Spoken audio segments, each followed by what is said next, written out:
یہ قرآن ایک بابرکت کتاب ہے جسے ہم نے آپ صلی اللہ علیہ وسلم پر نازل کیا تاکہ لوگ اس پہ غور اور فکر کریں اور تاکہ اہل فہم اس سے نصیحت حاصل کریں۔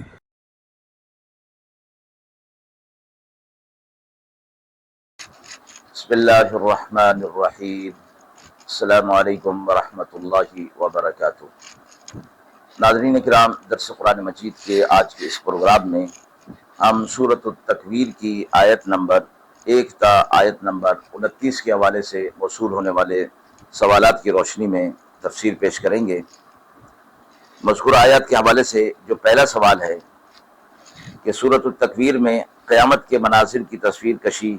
ہمیں آج کے حالات میں کیا سبق دیتی ہے۔ دوسرا سوال ہے کہ سورۃ التکویر میں قرآن کی حقانیت اور رسول اللہ صلی اللہ علیہ وسلم کی صداقت کا بیان آج کے مسلمانوں کے لیے کیا اہمیت رکھتا ہے۔ اعوذ باللہ من الشیطان الرجیم، بسم اللہ الرحمن الرحیم۔ اذا الشمس كورت واذا النجوم انكدرت واذا الجبال سيرت واذا العشار عطلت واذا الوحوش حشرت واذا البحار سجرت واذا النفوس زوجت واذا الموءودة سئلت بأي ذنب قتلت واذا الصحف نشرت واذا السماء كشطت واذا الجحيم سعرت واذا الجنة أزلفت علمت نفس ما أحضرت فلا أقسم بالخنس الجوار الكنس والليل إذا عسعس والصبح إذا تنفس إنه لقول رسول كريم ذي قوة عند ذي العرش مكين مطاع ثم أمين وما صاحبكم بمجنون ولقد رآه بالأفق المبين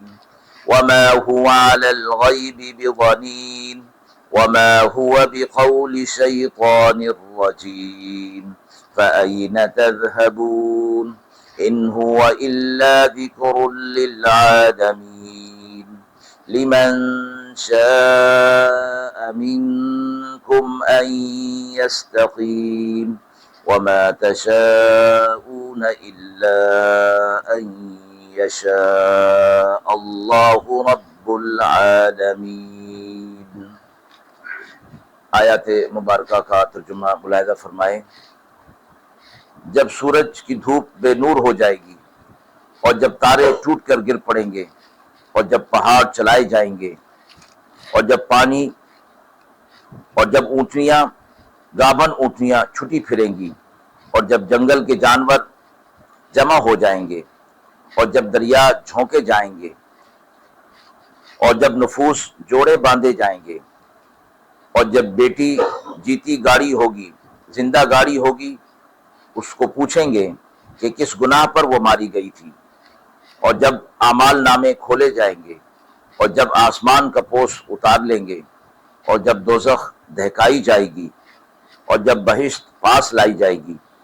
جان لے گا ہر نفس جو لے کر آیا سو قسم کھاتا ہوں میں پیچھے ہٹ جانے والوں کی سیدھا چلنے والوں کی دبک جانے والوں کی اور رات کی جب پھیل جائے اور صبح کی جب دم بھرے بے شک یہ کہنا ہے ایک بھیجے ہوئے عزت والے کا قوت والا عرش کے مالک کے پاس درجہ پانے والا سب کا معنی ہوا وہاں کا معتبر ہے اور یہ تمہارا رفیق کچھ دیوانہ نہیں،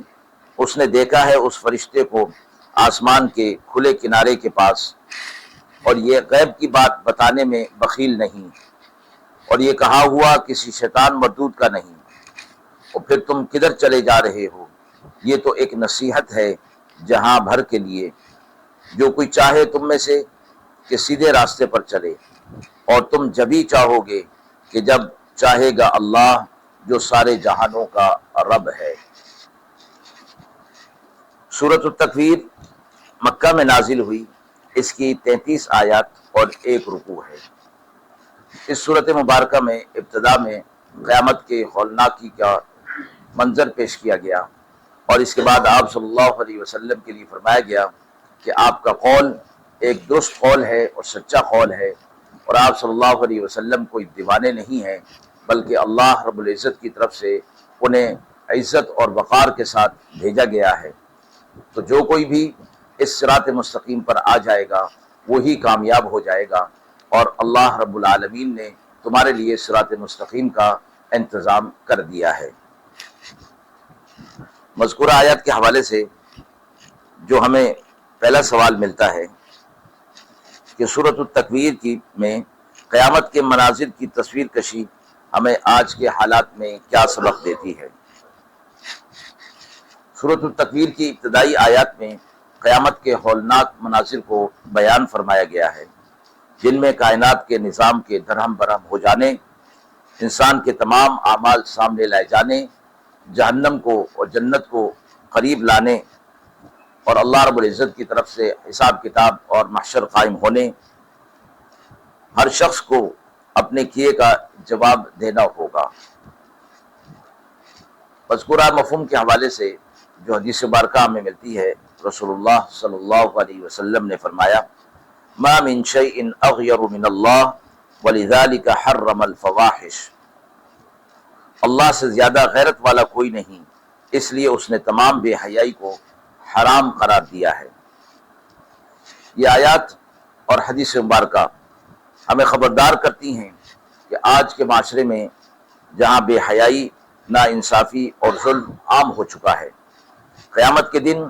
اللہ کے سامنے ہر عمل کا ہر شخص کو جواب دینا ہوگا۔ اس لیے ہمیں اپنی زندگی کے معاملات کو درست کرنے اور نیک اعمال کی طرف توجہ دینے کی ضرورت ہے۔ مذکورہ آیات کے حوالے سے دوسرا سوال ہے کہ سورۃ التکویر میں قرآن کی حقانیت، رسول اللہ صلی اللہ علیہ وسلم کی صداقت کا بیان آج کے مسلمانوں کے لیے کیا اہمیت رکھتا ہے۔ سورۃ تکویر کی مذکورہ آیات اس بات کی گواہی دیتی ہیں کہ قرآن مجید اللہ کا سچا اور آخری کلام ہے، اور رسول اللہ صلی اللہ علیہ وسلم کی صداقت پر مہر تصدیق ثبت کرتا ہے۔ یعنی قرآن مجید کی آیات آپ صلی اللہ علیہ وسلم کی نبوت اور رسالت کی دلیل ہیں اور تصدیق ہیں۔ مذکورہ مفہوم کے حوالے سے جو حدیث مبارکہ ہمیں ملتی ہے، رسول اللہ صلی اللہ علیہ وسلم نے فرمایا انی ترکت فیکم ما ان تمسکتم به لن تضلوا بعدی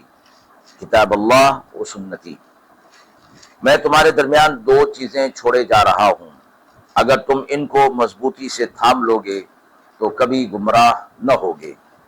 اللہ کی کتاب اور میری سنت۔ یہ آیت مبارکہ